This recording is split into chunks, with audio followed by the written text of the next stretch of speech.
Est-ce que les cheminots ont une prime charbon? Ça m'étonnerait fortement. Quoique, alors ça aurait vraiment pas changé depuis 70-80 ans dans ces cas-là. Les cheminots ont un emploi à vie. Oui. À vie, je sais pas. Les cheminots ont de meilleures retraites. Non, c'est faux. Pas plus, pas moins. Je pense qu'ils sont dans la moyenne.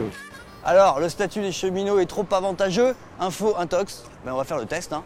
Allez, c'est parti. Les cheminots, ils ont une prime charbon. Alors qu'il n'y a plus de locomotive à charbon depuis longtemps. Non, c'est fini. Ils ont plus la prime depuis 74. Ah oui, d'accord. Vous aviez entendu ça? J'avais entendu qu'ils avaient encore la prime, ouais. Non, c'est pas vrai. C'est faux. Les cheminots ont un emploi à vie. Je dirais que c'est faux. Ça vous semble vrai ou pas? Bah, je crois que c'est vrai, oui. Ouais, c'est assez vrai. Ils sont assez protégés. Effectivement, Ouais, c'est ouais. difficile de les licencier. Les cheminots ont de meilleures retraites. Non, Meilleure retraite, je sais pas, ils ont une retraite assurée. c'est faux. Ah si, c'est vrai. Non. En moyenne, la retraite de cheminot, c'est 1 900 € par mois, brut. Et la moyenne des Français, c'est 1 700 € brut. Est-ce qu'on peut travailler dans un bureau et être cheminot et avoir le statut de cheminot? Je pense pas. C'était pour ceux qui conduisaient les trains, je suppose. Hein. Après, maintenant, est-ce que ça s'est répandu dans les bureaux? Je sais pas. Je ne saurais pas vous dire. Bah si, en fait, 92% des employés de la SNCF ont D'accord. ce statut de cheminot. Ça touche quasiment tout le Ok. monde.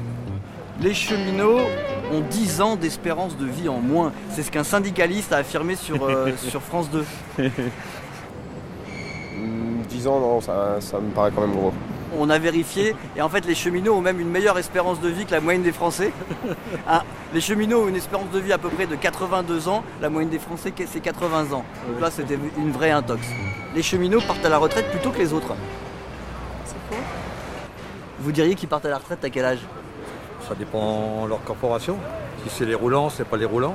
Oh, vous vous y connaissez vous Non. Eh ben vous avez raison. Alors l'âge moyen de départ à la retraite, c'est 57 ans pour les sédentaires et 53 ans pour les roulants. Alors ça reste beaucoup mieux que la moyenne des Français, pour qui c'est 63 ans, mais c'est pas non plus 50 ans. Est-ce que vous avez l'impression que le statut des cheminots plombe le budget de la SNCF? Est-ce que c'est à cause des cheminots que la SNCF est aussi endettée? Non, ça c'est complètement faux. On a un Alors, énorme du trou coup- dans les caisses de l'État, il faut bien le combler d'une certaine façon et on va essayer de toucher un peu partout. C'est pas à cause de nos statuts que la société est comme ça. L'endettement de la SNCF, c'est 50 milliards d'euros, c'est énorme. Même si on réforme ce statut des cheminots, on risque pas de résorber cet endettement, on est loin du compte. Qu'est-ce qui représente 50 milliards d'euros par exemple? Eh bien, l'évasion fiscale en France. Hell no place to go. Hell no place to go. Bon, vous l'avez compris, l'instant détox, c'est ma façon de lutter contre les intox, les fake news, les fausses informations qui circulent sur Internet. Alors, si ça vous plaît, abonnez-vous à ma chaîne, ça doit être à peu près par là. Et puis sinon, regardez la prochaine vidéo de l'instant détox qui doit s'afficher à peu près ici.